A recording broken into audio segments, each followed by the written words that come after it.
शयन कक्षमा पुग्दा देखेँ फाल्गुनी आइरहेछन्। मन भइरहेको थियो प्रशस्त उदार छातीमाथि शिर राखेर यो असह्य वेदनामा रौँ। सोधौँ, फाल्गुनी, किन यो दण्ड मलाई दियौ तिमीले? युग युगका निम्ति यो कलङ्क पृथ्वीको इतिहासमा लिपिबद्ध भएर रहनेछ।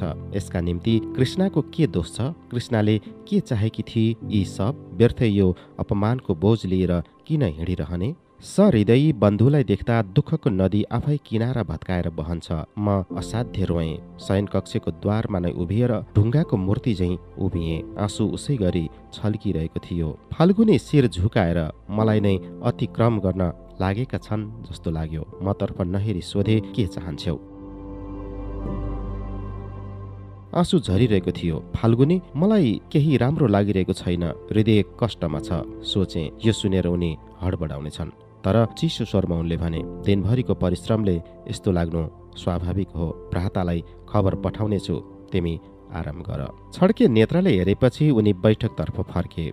लाग्यो कर्णकै उपहास स्मरण गराइरहेछन्। कृष्ण, म लाचार छु। रातको यो अति विलम्बित प्रहरमा तिम्रो यो अधम पति कुनै सहायता गर्न सक्ने छैन, किनकि यस समय युधिष्ठिरको पत्नीको भूमिकामा छौ। म त यतिखेर एक साधारण दर्शक मात्र हुँ। मैले शयन कक्षमा प्रवेश गरेँ। मैले पति शय्यामा गएपछि मात्र विश्राम लिनुपर्छ। म युधिष्ठिरको प्रतीक्षामा बसिरहेँ। तर उनी त मेरो व्यथा बुझ्ने नै छैनन्। निर्विकार र निर्लिप्त पुरुष हुन् उनी। सांसारिक मान राग द्वेषले उनको अन्तरलाई कहिल्यै छुँदैन। उनी देवता हुन्, अतः एक अर्थमा पाषाण पनि हुन्। शरीरले विश्राम मागिरहेछ, तर मनले कतैबाट आश्वासन खोजिरहेछ। धीरज बधाउने कोही मागिरहेछ।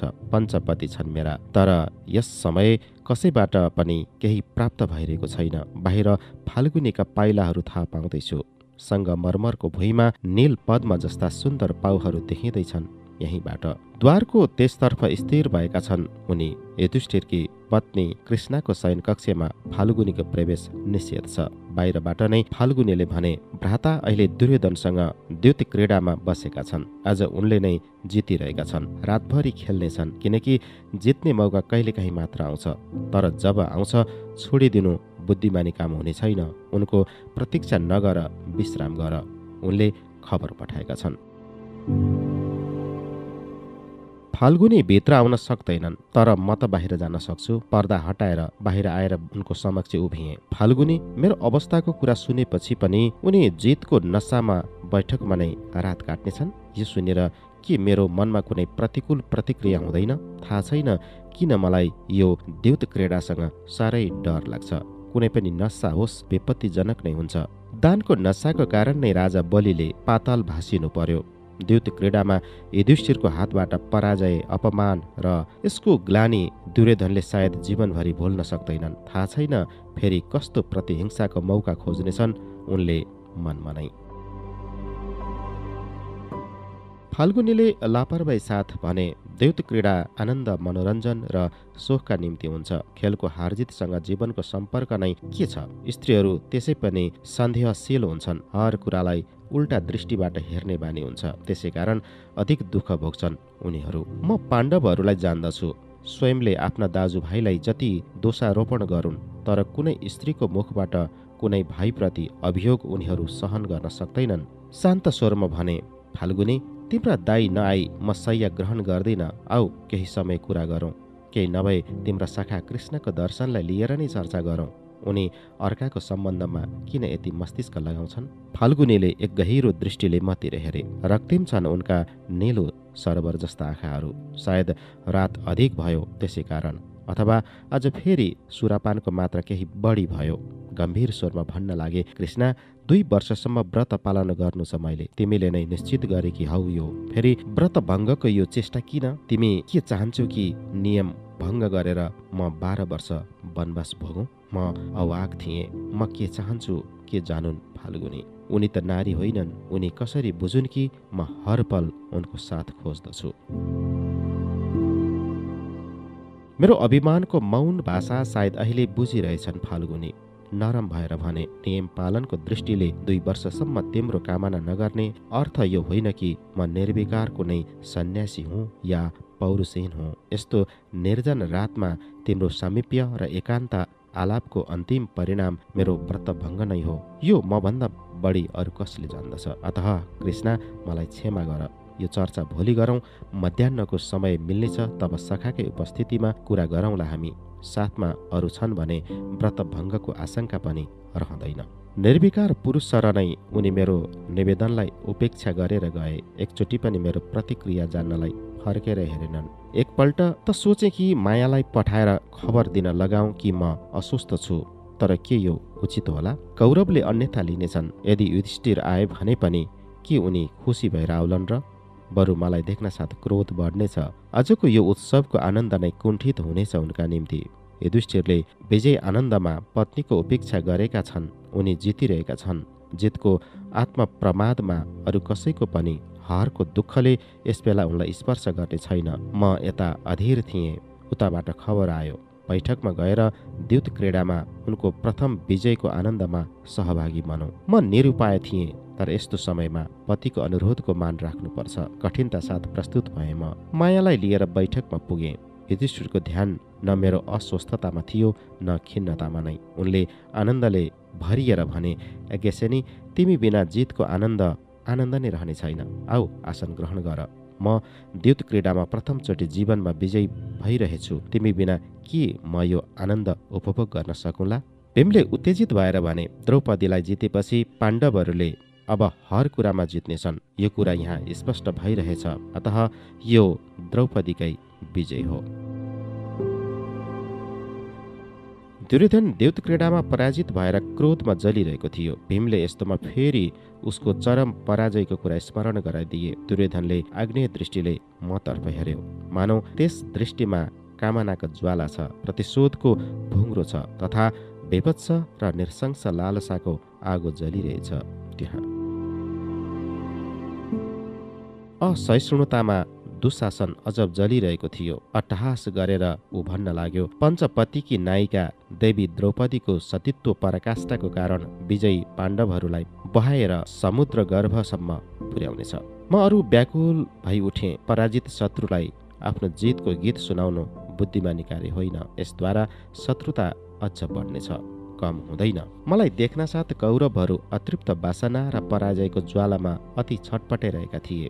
फेरि अब अरू जलाउनमा लाभ नै के छ? सोचे, मेरो उपस्थिति यहाँ वाञ्छनीय छैन। मैले फर्कनु नै उचित हुनेछ। मेरो मनको कुरा कसरी जानिहाले कृष्णले भने, युधिष्ठिर, कृष्णले आज धेरै परिश्रम गरेका छन्, क्लान्त देखिँदैछन्। उनलाई विश्रामको अनुमति देऊ। युधिष्ठिर एकाग्र भएर पासा फ्याँकिरहेका थिए। शिर नउठाई भने, त्यसो हो भने यज्ञसेनीले गए हुन्छ। यन्त्रचालित फर्केर आएँ म। आँसु थामेर थामी नसक्नु भइरहेको थियो। यो आँसु आज वेदनाको पग्लिएको रूप थिएन, अपमानको ग्लानिवश जस्तो पनि थिएन, न शारीरिक यन्त्रणाको कारण नै उम्लिरहेको थियो, बरु यो त असहाय निसङ्गताको कारण उत्पन्न भइरहेको थियो। पञ्चपतिको प्रेम भाजन हुनको कारण जुन नारी आज पाइला पाइलामा उपहासित छे, ऊ कति एक्ली छे, कति निसङ्ग र उदास छे, कसले बुझिदिने? यो सुत्न सम्भव थिएन। शयन कक्षभित्र सास बन्द भइरहेको थियो। मायालाई लिएर छतमा गएँ। मुक्त हावा, रातको चन्द्रमा र ताराहरूले भरिएको आकाश सायद मेरो दुःखमा सहभागी बनिदिन सक्ला। एक किनारमा उभिएर यस विशाल आकाशसँग केही आश्वासन मागिरहेकी थिएँ। देखेँ अतिथि भवनको छतमा दीर्घ बलिष्ठ सुगठित एक छाया मूर्ति। अस्थिर विचलित देखिरहेका छन् उनी पनि। बेला बेला आकाशतर्फ हेरेर अडिन्छन्। आफैसँग प्रश्न गर्छु, को हुन् अतिथि कर्ण? उनी किन यति विचलित र अस्थिर छन्? कुन वेदनाको सागर छ उनको मनभित्र? बैठक कोठाबाट आनन्दको ध्वनि आइरहेछ। युधिष्ठिर फेरि जितिरहेछन्। एक छाया मूर्ति यता आकाशसँग जीवन मृत्युको उत्तर मागिरहेको थिए। माताको प्रासादको छतमा अझै एउटा करोड छाया मूर्ति अतिथि भवनको छतपट्टि नाससँग हेरिरहेछ। फेरि को हुन् उनी? माया कुन्ती ज्येष्ठ पुत्र विजय भइरहेछन्, तर कुनै कुन गोपनीय यन्त्रणावश निदाउन सकिरहेकी छैनन्। आफ्नो वेदना दुःख भुलेर म माताको गोप्य वेदनामा हराएँ। तर उनको दुःखको कारण कोसँग सोधौं? वीर तथा यशस्वी 5 पुत्रहरूकी जननी कुन्तीको यो व्यथा सायद मेरो व्यथाभन्दा धेरै गहिरो होला। मनमा नै यही सोचिरहेकी थिएँ। सोचे सासूको दुःखमा सहभागी हुनु कुलवधूको कर्तव्य हो, तर उनको दुःखको कारण यो स्वयं माता बाहेक अरू कसले बताउलान् र? निश्चय गरेँ सम्यक आयो भने हात जोडेर सोध्नेछु। उनको आँसुमा आफ्नो आँसु मिलाएर उनको दुःख कम गरिदिनेछु। शरीर अस्वस्थ भए के मन स्वस्थ रहन सक्ला? उसै गरी मन अस्वस्थ रहे शरीर पनि स्वस्थ रहन सक्दैन। कैयौं दिनसम्म अस्वस्थ भएर बेचौनमा परे। युधिष्ठिरले राजवैद्यमाथि मेरो चिकित्साको भार दिएर निश्चिन्त बसे। राजवैद्यमाथि उनलाई यथेष्ट विश्वास पनि थियो, तर म स्वयंले युधिष्ठिरमाथिको विश्वास हराइसकेको थिएँ। सन्ध्या भइरहेको थियो कि पञ्चपतिसँग जीवनभर कौरवहरूद्वारा अपमानित हुँदै के म स्वस्थ जीवन बिताउन सकौँली? पञ्चपतिको कुराले सधैँ चोट खाइरहन्छु म। अब बुझिरहेछु कि कसैले कति नै चेष्टा किन नगरोस्, तर सबैलाई सन्तुष्ट गर्न सक्दैन। एकसाथ 5 पतिहरूसँग जीवन बिताउनलाई मैले यो नियम बनाएँ। त्यसले गर्दा मलाई केही सुविधा भयो, तर उनीहरूलाई त कष्ट नै हुने भयो। हर रातमा जब भोजन पश्चात युधिष्ठिरको शयन कक्षमा जानुभन्दा पहिले सारा काम सकेर शुभरात्रि भन्न जान्थे। सहदेव सरल शिशु सरह सुतिसकेका हुन्थे। अर्कोपट्टि नकुलले प्रमोद गृहमा नृत्य गीतमा आफैले मस्त राखेका हुन्थे। नर्तकी सुललनाको नृत्यमा उनी मग्न रहन थालेका थिए अनि अर्जुन पाठागारमा शास्त्र चर्चामा तल्लीन देखिन्थे। शस्त्र अध्ययन एवं अस्त्र विद्याको अभ्यास समयमा कोही पनि उनको समक्षमा जाँदैनन्। उनको स्पष्ट निर्देश नै थियो कि उनको एकाग्रतामा कसैले बाधा नपुर्याउन्। अतः उनी जानी जानी आधा रातसम्म यस्तै केही अध्ययन वा अभ्यासमा आफूलाई व्यस्त राख्ने चेष्टा गर्थे। शुभरात्रि भन्नेसम्म अवसर नदिएर सायद मनको आक्रोश मेटाउँछन् उनी। तर भीम मेरो आगमनको प्रतीक्षामा रहन्थे। कक्ष बाहिर पदचाप सुन्ने बित्तिकै आदेशको भङ्गीमा भन्थे, पाञ्चाली भित्र आऊ, म अति अस्वस्थ छु, शय्याबाट उठेर बाहिर आउन सक्ने छैन। भित्र नगएर द्वारबाट नै भन्थे, म अधिकतर देख्छु कि रातमा मात्र किन अस्वस्थ पर्नुहुन्छ? तिम्रो कारणले? मेरो कारणले? हो, तिमी यस्तो प्रकारले भोजन पस्किदिन्छौ कि रात्रि भोजनपछि म अवश हुन पुग्छु। तिमी जान्दछौ कि भोजनप्रति मेरो अधिक आग्रह छ। अब मलाई सम्हाल आफै। भीम अस्थिर हुन्थे। यन्त्रणा सूचक शब्दहरू भन्थे। पिउनलाई पानी या केही पाचक माग्थे। बाध्य भएर म भित्र पस्थेँ। कष्ट कम गरिदिने चेष्टा गर्थे। उनी भन्थे, पाञ्चाली, तिमी वर्षभरि मेरी पत्नी हुने छैनौ, तर जननी या भागिनीको भूमिका पालन गर्नुमा त कुनै बाधा छैन। म यस समयमा अस्वस्थ छु। जननी या भागिनीको भूमिका त ग्रहण गर्न सक्छौ। मलाई निद नआएसम्म जान पाउने छैनौ तिमी। भीम पाउ सेवाका निम्ति इङ्गित गरिरहेछन्। यसद्वारा उनको यन्त्रणा कम हुन सक्छ, निन्द्रा पनि चाँडै आउन सक्छ। यही सोचेर म उनको सेवा शुश्रूषामा लाग्दछु। कहिलेकाहीँ त बिहान हुन पुग्छ, तर पनि भीमको यन्त्रणा कम हुँदैन। निन्द्रा ठिकसँग आउँदैन उनलाई। म रातभरि उनको सेवामा लागिरहन्थेँ। सोच्थेँ युधिष्ठिरले प्रतीक्षा गरिरहेका होलान्, क्रोध गर्दै होलान्। मुख खोलेर भीमलाई केही भन्दैनथे। म चुपचाप भीमको पाउ सेवा गर्थेँ र उनी मलाई ईर्ष्यालु बनाउनको निम्ति हिडिम्बासँगका आफ्ना प्रेम, प्रणय र मिलनका कुराहरू सुनाउँथे। कहिले आफै अभिमान गरेर भन्थे, अब तिमी जाऊ पाञ्चाली, युधिष्ठिर तिम्रो प्रतीक्षामा होलान्। तिमीलाई कष्ट दिनु मेरो उद्देश्य होइन। अतः भोलि म हिडिम्बा कहाँ जाउँला? मेरो मनको कुरा ऊभन्दा बढी कसले जान्न सक्ला? उसको स्पर्श मात्राले नेद आँखामा ओर्लिने गर्दछ।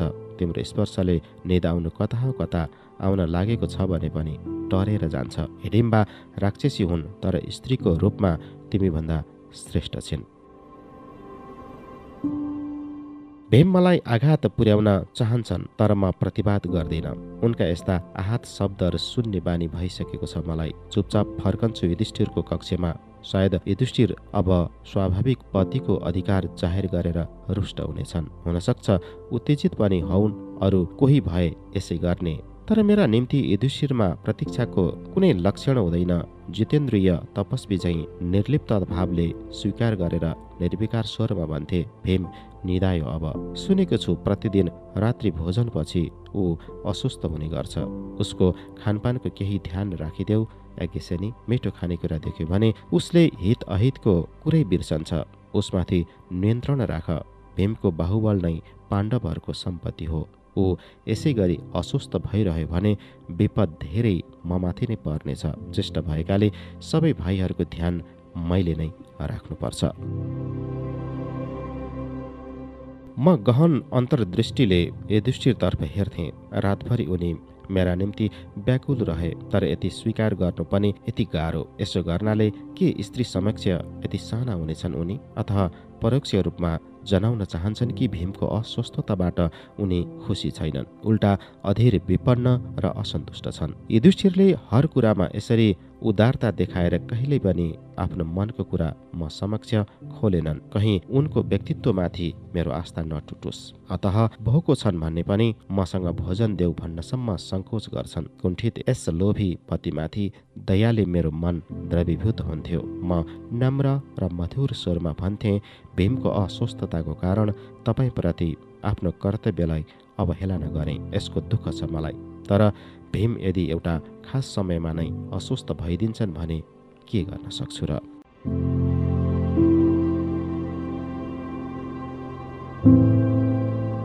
युधिष्ठिर तुरुन्त भन्थे, त्यसमा मलाई कुनै असुविधा छैन, तर तिमीले प्रत्येक दिन जागेर उसको सेवा गरिरह्यो भने तिमी पनि अस्वस्थ हुनेछौ। अतः भीमको यो बालकपन प्रति उस्तो ध्यान नदेऊ। ऊ त्यसपछि आफै ठिक हुनेछ। ऊ जस्तो दायित्वपूर्ण वीरले अधिक भोजन गरेर अस्वस्थ बन्नु शोभनीय कुरा होइन। म मनमा नै हाँस्थेँ। युधिष्ठिरलाई यता जानी जानी भीम बिरामी भएको मन पर्दैन थियो, यो कुरा बुझेँ मैले। अनि बिना कारण उनी मलाई बहाना बनाएर रोक्छन्, यो कुरा पनि म जान्दछु। युधिष्ठिरको असन्तोष पनि बहाना नै हो भने पनि एक पतिलाई अस्वस्थ अवस्थामा वेदनामा छोडेर दोस्रो पतिसँग कसरी आमोद गर्न सक्छु म? यस सङ्कटको उद्धार स्वरूप के सोच्छु भने भीम केही दिन सौता हिडिम्ब कहाँ जाउन् त्यो सहनेछु। यस बाहेक यस द्वन्द्वको समाधानको अरू कुनै विकल्प देख्दिन म। भीमको उदण्डपनको ज्वाला त सहन पनि सकिएला, तर फाल्गुनीको चिसो उदासी सहन शक्तिदेखि बाहिर छ। शरीरभित्र सबै नसाहरू टुक्रा टुक्रा भएर जाँदैछन् भने जस्तो अनुभूति हुन्छ। भीमले जस्तै बहाना किन बनाउँदैनन् फाल्गुनीले? किन कष्ट दिँदैनन् मलाई? किन दुविधा र असुविधामा पार्दैनन्? कुनै प्रबल अभिमानको प्रभावमा फाल्गुनीदेखि कतै टाढा बसेर जाँदैछु म भने जस्तो लाग्छ। यस घटनापछि अस्वस्थ भएमा अस्त्र विद्याको नाममा त्यस समय फाल्गुनी टाढा कतै जङ्गलमा जान्थे। कहिलेकाहीँ त सन्ध्याको धेरै पछि फर्कन्थे। फर्केर फेरि सन्ध्या उपासनामा लाग्थे। राति थोरै मात्र भोजन गर्थे। फेरि पाठागारमा पढ्न मग्न हुन्थे या फेरि शाखा कृष्णसँग वेदान्तमाथि चर्चा परिचर्चामा व्यस्त हुन्थे। कहिलेकाहीँ फाल्गुनी जङ्गलबाट फर्कनमा यति ढिला गर्थे कि उद्विग्न हुन्थे म। शाखा कृष्ण मेरो मनको कुरा अनुमान लगाउँथे, आश्वासन दिएर भन्थे, सखी तिमी मेरो प्रिय सखाको अपमान गरिरहेकी छौ। म प्रश्नसूचक नेत्रले हेर्थे उनलाई। हाँसेर फेरि भन्थे, मेरा सखा घोर अरण्य वनमा पनि एक्लै के गर्न सक्दैनन् र? बाघ, भालु, सर्प आदि हिंस्रक जीवहरूलाई शक्तिहीन गरिदिन सक्छन्। यदि तिमीलाई यो कुरा थाहा भएको भए यति उद्विग्न हुने थिएनौ। मेरा सखाको बाहुबल र अस्त्र कौशलमाथि तिमीलाई भरोसा छैन कि जस्तो लाग्छ। के यो उनको अपमान होइन? तिमी उनकी धर्मपत्नी हौ, फेरि पनि उनको बारेमा यस्तो धारणा राख्छौ। उनले यो कुरा थाहा पाए भने आफ्नो कर्मलाई धिक्कार्नेछन्।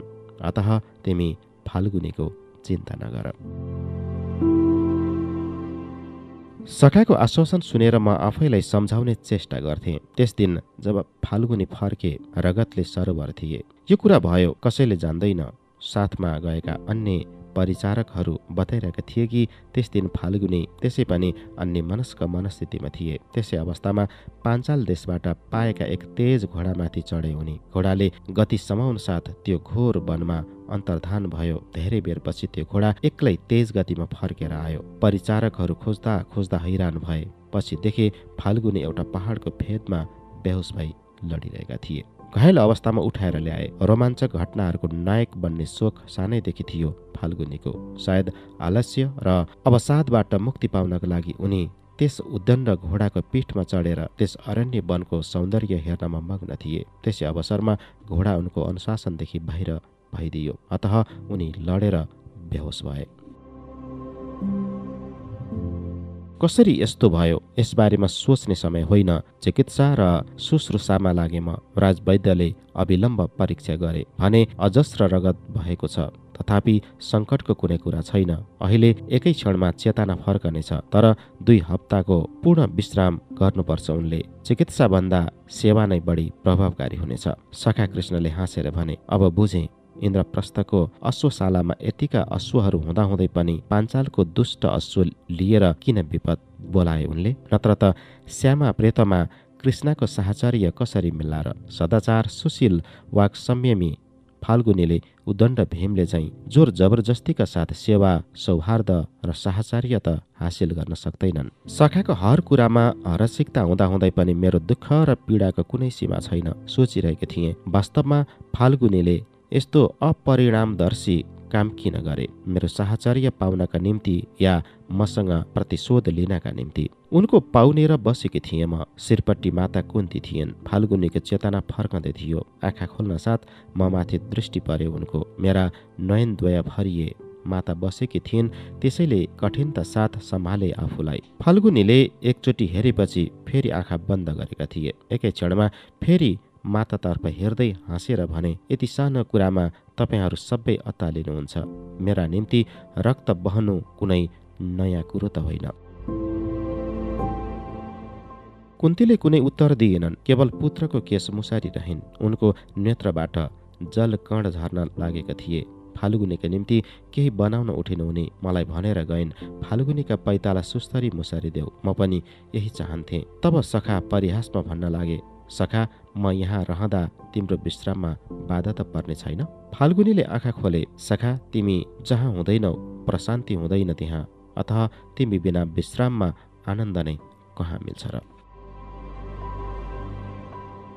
सखाले हाँसेर भने, म रहिन भने पनि कृष्णा त छिन्। कृष्णको सेवा र साहचर्य पाउने देखियो भने पृथ्वीको श्रेष्ठ भोगी पनि रोगी बन्न पछि हट्ने छैन। तिमी त्यसै प्रलोभनमा अश्वपीठबाट झरेर यस अवस्थामा पुग्यौ होइन? म लज्जा र दुःखले मर्नु भएँ। फाल्गुनी गम्भीर भए, कठोर स्वरमा भने, सखा, पृथ्वीको कुनै पनि द्वन्द्वका निम्ति रक्तपात हुँदै आएको छ। दानवत्व नष्ट गर्नका निम्ति केही रक्त त बहनै पर्छ। सखाले सरल शिशु झैं फाल्गुनीतर्फ हेर्दै भने, के भनिरहेछौ? को दानव र कस्तो द्वन्द्व? फाल्गुनीले स्थिर दृष्टिले सखातर्फ हेरिरहे। मानिसको कामना र वासना नै त दुष्ट दानव हो।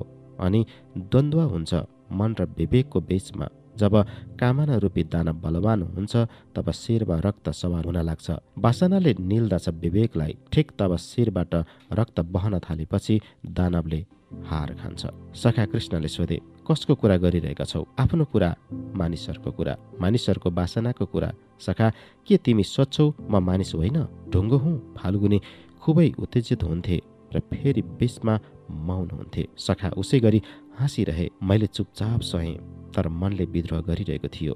सोध्ने मन भइरहेको थियो, फाल्गुनी, यो तमासा किन? के म यस्तै चाहन्छु? तर उनी अस्वस्थ छन्, अतः उनलाई उत्तेजित गर्नु ठिक होइन। त्यसैले केवल भित्रभित्रै जलिरहे म। कृष्णले शान्त स्वरमा भने, सखा, तिमी आर्यवर्तका श्रेष्ठ वीर हौ, ज्ञानी, सदाचारी र विवेक सम्पन्न छौ। अतः विधाताले यो परीक्षा तिम्रै निम्ति रचेका हुन्। उत्तीर्ण भयो भने सम्पूर्ण आर्यवर्तको पालनकर्ता बन्न सक्नेछौ। आफ्नो इन्द्रियलाई जसले जित्न सक्दैन ऊ मानिस नै कस्तो? मानिसमा काम वासना रहन्छ, तर मानिसमा हुनुपर्ने सीमामा नै रहन्छ त्यो। नारी पुरुष मिलनकै कारणले सृष्टि चेर नवीन, चेर सुन्दर छ। तब के स्थान, काल, पात्रको विचार नगरी नारी पुरुषको मिलन उचित हो? मानिस जीवा सुखको पनि दास हो, तर निष्ठासँग व्रत, पूजा, उपासनाको समयमा जिब्रो सुस्वादु पदार्थ देखेर पनि नियन्त्रणहीन हुँदैन। कति नै ज्ञानी र विद्वान किन नहोस्, मन यदि विवेकको अधीन छैन भने त्यो विद्या र ज्ञानले पनि पृथ्वीलाई ध्वंस गरिदिन्छ। फाल्गुनी, तिमी पृथ्वीको कल्याणका निम्ति जन्मेका हौ, अतः मेरो पनि प्रिय सखा हौ। तिमी भित्र काम वासनाको द्वन्द्व के शोभा दिन्छ? विद्रूपको अनौठो रूप फाल्गुनीको ओठमा देखा पर्यो। कृष्णमाथि कटाक्ष गर्दै भने, सखा, बाल्य किशोर जीवनदेखि अहिलेसम्म तिम्रो यश, तिम्रा सारा कृतिहरू म समक्ष स्पष्ट छन्। द्वारकामा 8 पटरानीहरू बाहेक पनि तिम्रा हजारौं उपपत्नीहरू छन्। नरकासुरलाई वध गरेर स्त्रीहरूलाई ससम्मान आश्रय दिएर समाजमा प्रतिष्ठा दिलाएका छौ। अनि मलाई भने मन, विवेक र संयमको उपदेश दिइरहेछौ। 4 वर्षको प्रतीक्षापछि दाम्पत्य जीवन पाउनेछु मैले। यो 4 वर्ष कसरी काटिनेछ यसबारे सोचेका छौ तिमीले? सखाले हाँसेर भने, कृष्ण, तिम्री पट्ट महिषी हुन्, उनलाई छोडेर तिमी पनि 1000 उपपत्नी राख्न सक्नेछौ। तर याद राख, यसमा पनि संयम चाहिन्छ। सुन्दर युवतीहरूको बीचमा रहेर पनि जो कामनाको वशीभूत हुँदैन, ऊ यतिका नारीहरू बीच स्वस्थ शान्त हृदयले आफ्नो विषयमा भुलेर सखाको कुरामा विचार गर्न सक्छ। जलमा नै रहेर पनि पद्मपत्र जलमय हुँदैन, म त्यस्तै हुँ। तिमी के यो जान्दैनौ? मेरो प्रिय सखा भएर कृष्णको समक्ष मलाई यसो भनिरहेका छौ। उनले के सोच्दै होलिन्? यसैको डर छ मलाई, किनकि उनी कवि हुन्, भावुक छिन्। मेरो लम्पटतालाई साँचो मानेर कविता लेखिदिइन् भने के दशा हुनेछ मेरो? जगतको अघि के मेरो शिर उच्च रहनेछ? फाल्गुनीले हाँसेर भने, उनले के सोचलिन्? तिम्रै विषयका कविताहरूले खाता भरिएको छ, मैले पढेको छु सबै। हुन त उनको हर कविताले मलाई आनन्द दिन्छ, सुन्छौ? फाल्गुनीले एक एक गर्दै मेरा कविताहरू गाए। उनको स्वरमा आफ्ना कविताहरू सुनेर सारा राग द्वेष भुले मैले। मेरा कविताहरू कण्ठस्थ मात्र होइन, उनले त यिनलाई हृदयस्थ पनि गरेका छन्। कविताका शब्दहरूका साथ म पनि त थिएँ उनको हृदयमा। म प्रति कति प्रेम छ उनको, नत्र के कविता कण्ठस्थ हुन्थे उनलाई? दुवै सखाहरू कविता चर्चामा लागे। चुपचाप बिदा लिएर म युधिष्ठिरको कक्षमा आएँ। सोचे, पति पत्नी बीच क्रोध र अभिमानको अर्थ प्रेम शून्यता होइन, यो कुरो हर स्त्रीले जान्नुपर्छ। मैले सोचेकी थिएँ कि मेरो सान्निध्यका निम्ति जानी बुझी अस्वस्थ भएका हुन्। फाल्गुनीले मेरो मनको कुरा जानेपछि अस्वस्थ भए पनि भित्रभित्रै खुसी भइरहेका थिए। उनी मलाई चाहन्छन्, यो मेरा निम्ति कम महत्त्वको कुरो होइन। आर्यवर्तकी श्रेष्ठ नारी पनि यस भावनामा जीवनभरि कुमारी व्रत राख्न सक्छन्। तर जब फाल्गुनीले मेरो सेवा, मेरो शुश्रूषा र साहचर्यलाई अस्वीकार गरिदिए, तब मैले सोचे कि मलाई कष्ट दिनका निम्ति उनी यसो गरिरहेका छन्, मेरो उपेक्षा गर्छन्। यो बताउनका निम्ति यसभन्दा ठुलो अवसर के हुन सक्छ? सारा काम सकेर शुश्रूषाका निम्ति फाल्गुनी छेउ बसे। तन्द्रामा थिए उनी। हल्का साथ उनको पाउ मुसार्न लागे। झस्केर बिउजे उनी। मलाई देखेर पाउ हटाए। अनासक्त स्वरमा भने, तिमी यति रात्रिसम्म यहाँ? तपाईँको सेवाका निम्ति रातको प्रहर गन्ती गर्ने कुनै आवश्यकता छैन, मैले नम्र स्वरमा भने। गम्भीर भएर उनले भने, तर युधिष्ठिरले शयन कक्षमा तिम्रो प्रतीक्षा गरिरहेका होलान्। तपाईँ स्वस्थ नभइन्जेल सेवाका निम्ति अनुमति लिएको छु, तर उनीप्रति अन्याय हो यो। किन? सेवा, साहचर्य, शुश्रूषा त पत्नीको धर्म हो, गृहिणीको कर्तव्य हो। सबैभन्दा माथि पतिलाई सन्तुष्ट गर्नु स्त्रीको कर्तव्य हो। तपाईँ पनि मेरा पति हुनुहुन्छ, तर अब 2 वर्षसम्म म पत्नी रूपमा हेर्न सक्दिनँ। सेविकाको रूपमा त हेर्न सक्नुहुन्छ। स्त्रीको एकरूप सेविका पनि हो। तर यसद्वारा तिम्रो दाम्पत्य व्यवस्थाको शर्त भङ्ग हुनेछ। युधिष्ठिरको सैन्य कक्षलाई छोडेर अरू कसैको सैन्य कक्षमा रात बिताउनु वर्जित छ। यसमा तिमीबाट मात्र होइन, मबाट पनि अपराध हुनेछ। अतः कृष्ण, दया गरेर युधिष्ठिर कहाँ जाऊ, यसैमा तिम्रो र मेरो भलाइ छ। फाल्गुनीको स्वर आदेशात्मक लाग्यो, अभिमानपूर्ण थियो, श्लेषमय थियो अनि उपहासका केही छिटाहरू पनि थिए। दुःख, अभिमान र क्षोभले मेरो छाती जल्न लाग्यो। मनमा नै सोचे मैले, के फाल्गुनी देख्न सक्दैनन् कि म अभिसारिकाको वेश छोडेर परिचारिकाको रूपमा प्रस्तुत छु? उनको शुश्रूषा बिना रात काटिँदैन, के यो बुझ्न सक्दैनन् उनी? मैले आँखाभरि आँसु पारेर भने, स्त्री केवल भोग्या मात्र होइन, ऊ जननी र भगिनी पनि हो। फाल्गुनी, म यतिखेर तिम्री पत्नी होइन, तर जननी हुँ, भगिनी हुँ। अतः यसमा कसैप्रति के अन्याय हुन जाला? न विवाहको शर्त नै भङ्ग हुनेछ, बरु मलाई खुसी मिल्नेछ। फाल्गुनी अवज्ञा भावका साथ हाँसे। व्यङ्ग्यपूर्ण स्वरमा भने, तिम्रो जननी र भगिनीको भूमिका पनि कम छैन। भीम अब प्रतिदिन अस्वस्थ हुनेछन्। नकुल र सहदेव पनि सेवा चाहनेछन्। बेचारा श्रेष्ठ भ्राता के गरून्? हामीसँग रुष्ट हुनु बाहेक उनीसँग अरू के उपाय रहनेछ र? मेरी माता कुन्ती रहँदा रहँदै तिमी जननीको भूमिका पालना गर्नेछौ। दुशिला कौरव कुलमा जन्मे पनि हाम्री एकमात्र बहिनी हुन्। खबर पाउन साथ भोलि आउनेछन् उनी। उनको स्थान पनि नलिँदा उचित हुनेछ। म माताको प्रतीक्षा गरिरहनेछु। अब आइपुग्नु नै हुनेछ। उनी मेरो सिरानीमा बसिदिनेछन्। त्यो खुसी तिमीले लिनु हुँदैन। जाऊ, दया गरी, तिम्रो स्पर्शले उल्टा कष्ट भइरहेछ मलाई। तिम्रो निद्रा भङ्ग हुँदैछ, तिमी किन बुझ्दिनौ? तिम्रो जीवनमा बिरह ऋतुको कुनै स्थान छैन, किनकि पञ्चपतिकी नायिका हौ तिमी। यौवनको पद्मगन्धा नारी कृष्णा तिम्रो अघि हात जोडिरहेछु। जाऊ अब भ्राता कहाँ, मलाई अपराधी नबनाऊ। तिमीलाई आफूसँग राख्ने बहाना बनाइरहेछु भनेर नसोचुन् उनले। कमसे कम 5 भाइहरू बीचको मधुर सम्पर्क तिम्रो कारणले क्षयग्रस्त नबनोस्। फाल्गुनीले साँच्चै अनुनयको भाषामा हात जोडेका थिए। यो अपमान मेरा निम्ति कम असह्य थिएन। म कसैको आनन्दमा हिस्सा लिन चाहन्न, कसैकी बीचमा न पर्खाल नै उभ्याइदिन चाहन्छु। केवल शान्तिपूर्ण सुखको जीवन, पति, पुत्र र कन्याले भरिको संसार चाहन्थे, जो हर नारीको कामना हुन्छ। त्यसभन्दा तिलभर पनि अधिक होइन। तर मेरो जीवन किन नाटकीय भइरहेको छ?